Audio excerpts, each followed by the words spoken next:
নমস্কার বন্ধুরা, DIY with Shipon চ্যানেলে আপনাদের স্বাগত। আমি শিপন। বন্ধুরা, আমি এই মুহূর্তে রয়েছে গালিব স্ট্রিটে, আর আমার হাতে দেখুন খুব সুন্দর দুটো ইনডোর প্ল্যান্ট রয়েছে। বন্ধুরা, এই যে এই গাছটা দেখছেন, এটার নাম হচ্ছে পিস লিলি, আর এই যে এই গাছটা দেখছেন, এই গাছটার নাম হচ্ছে ক্যালা লিলি। তো বন্ধুরা, আপনারা যারা এই ক্যালা লিলি বা পিস লিলি সংগ্রহ করতে চান, তারা গালিব স্ট্রিটে চলে আসবেন। গালিব স্ট্রিটের মধ্যে এই মুহূর্তে এই ক্যালা লিলির অনেক কালার এসছে এবং পিস লিলিরও অনেক রকম ভ্যারাইটির গাছ পাওয়া যাচ্ছে। তো বন্ধুরা, এই যে গাছটা দেখছেন, এই গাছটা এই মুহূর্তে গালিব স্ট্রিটে 300 টাকা করে বিক্রি হচ্ছে। আর এই যে ক্যালা লিলিটা দেখছেন, এই মুহূর্তে এই ক্যালা লিলিটা 600 টাকা করে বিক্রি হচ্ছে।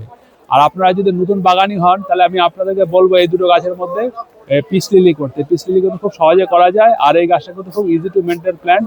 এটা মূলত মানে শেডের এরিয়ায় রাখলে ভালো হয়, হালকা আলো আসবে যেখানে, সেরকম জায়গাতে রাখবেন। চড়া রোদে রাখলে কিন্তু পিস লিলি বা ক্যালা লিলি দুটো গাছই নষ্ট হয়ে যায়। আর এই ধরনের পিস লিলি হাইড্রোফোনিক্স টেকনিকেও করা যায়, সেই ধরনের গাছও গালিব স্ট্রিটে পাওয়া যায়। বন্ধুরা, এই গাছগুলো দেখে কেমন লাগছে কমেন্টে লিখে জানাবেন, আর ভিডিওটি ভালো লাগলে লাইক ও শেয়ার করবেন।